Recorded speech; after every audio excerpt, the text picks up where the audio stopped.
আসসালামু আলাইকুম, welcome to জেস্ট life. আমরা কম বেশি পাস্তা কিংবা নুডলস বাড়িতে অথবা রেস্টুরেন্টে সবাই খেয়েছি, কিন্তু পাস্তা ও নুডলস একই সাথে স্পাইসি করে রেস্টুরেন্ট স্টাইলে কয়জন খেয়েছেন বলুন তো?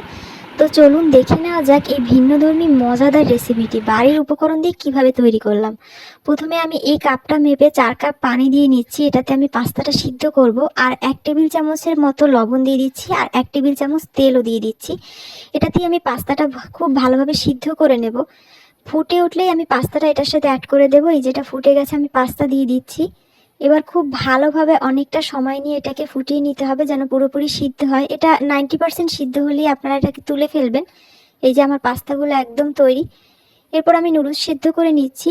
নুডলসটাকে আমি 5 মিনিটের মতো জাস্ট নেড়ে চেড়ে নেবো। এটা যেহেতু ম্যাগি নুডলস, এটাকে কম সিদ্ধ করাই ভালো হবে, নাহলে গলে যেতে পারে। এবার আমি একটা ফ্রাইং প্যানে তেল দিয়ে দিচ্ছি। এখানে আমি 1 টেবিল চামচের একটু বেশি তেল নিয়েছি। তারপর আমি একটা ডিম দিয়ে দিচ্ছি, আর ডিমটাতে আমি একটুখানি টেস্টিং সল্ট অ্যাড করব স্বাদের জন্য। তারপর আমি দিয়ে দিচ্ছি অরিগ্যানো, এটা অপশনাল, আপনারা চাইলে নাও দিতে পারেন।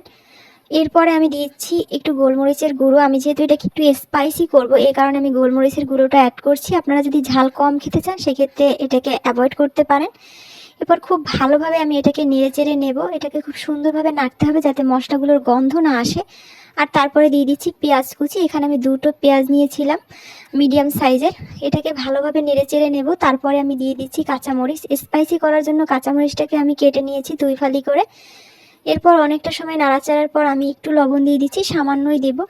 এরপর আমি পাস্তা আর নুডলসের যে মশলাটা থাকে বাজার থেকে যেটা দেয়, ওটাতে একটু পানি দিয়ে গলিয়ে তারপর এটার মধ্যে দিয়ে দেব। আর খুব ভালোভাবে এটাকে কিন্তু নাড়াচাড়া করতে হবে অনেকটা সময় ধরে।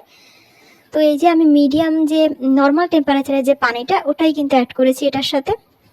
এরপর অনেকটা সময় নাড়াচাড়া করার পর এটার মধ্যে আমি সয়া সস দিয়ে দিচ্ছি, 1 টেবিল চামচের মতো দিয়েছি। আপনারা চাইলে একটু কমিয়েও দিতে পারেন। এরপর আমি চিলি সস দিয়ে দিচ্ছি, টমেটো সসও এখানে দেওয়া যাবে। তো খুব ভালোভাবে এখন এটাকে নেড়েচেড়ে নেব। এরপরে আমি এটার মধ্যে সিদ্ধ করা পাস্তা আর নুডলসটা অ্যাড করে দিচ্ছি। খুব ভালোভাবে নুডলসটা আর পাস্তাটাকে মিশিয়ে নিতে হবে যেন প্রত্যেকটা মশলা খুব ভালোভাবে মিশে যায়। এই যে আমার পাস্তা নুডলস একদম তৈরি। রেস্টুরেন্ট স্টাইলের এই মজাদার রেসিপিটি আপনারা বাড়িতে অবশ্যই ট্রাই করবেন। আশা করি ভালো লাগবে। আমার রেসিপিগুলো যদি ভালো লাগে, আরও মজাদার রেসিপি যদি পেতে চান, তাহলে অবশ্যই আমার চ্যানেলটি সাবস্ক্রাইব করবেন। আজ এ পর্যন্তই, আল্লাহ হাফেজ।